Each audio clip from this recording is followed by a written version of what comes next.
নমস্কাৰ আপোনাক আজিৰ ভিডিঅ'লৈ স্বাগতম জনাইছোঁ।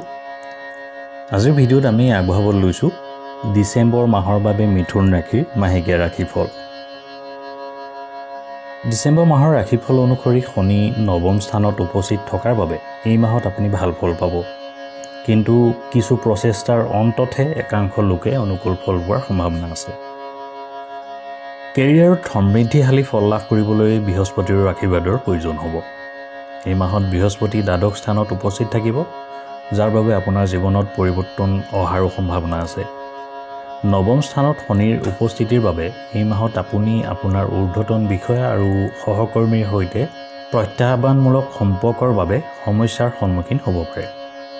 আপোনাৰ ঊৰ্ধ্বতন বিষয়া আৰু সহকৰ্মীসকলৰ সৈতে ভাল সম্পৰ্ক বজাই ৰাখিব লাগিব। আৰ্থিক ক্ষেত্ৰত এই মাহত আপোনাৰ অৱস্থা মধ্যমীয়া হ'ব।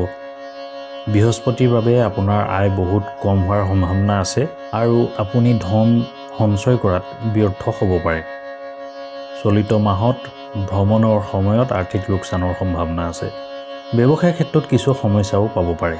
এই মাহত আপুনি আপোনাৰ ব্যৱসায় আৰু আপোনাৰ ব্যৱসায়ৰ সম্পৰ্কে কিছু নতুন তথ্য পাব পাৰে।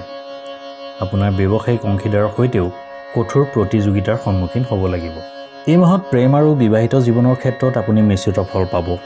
আপোনাৰ সংগীৰ সৈতে প্ৰেমৰ সম্পৰ্ক বজাই ৰখাত আপুনি কিছু অসুবিধা পাব পাৰে, আৰু অন্যহাতে যিসকল বিবাহিত বা বৈবাহিক জীৱনো বৰ এটা উৎসাহজনক নহ'ব।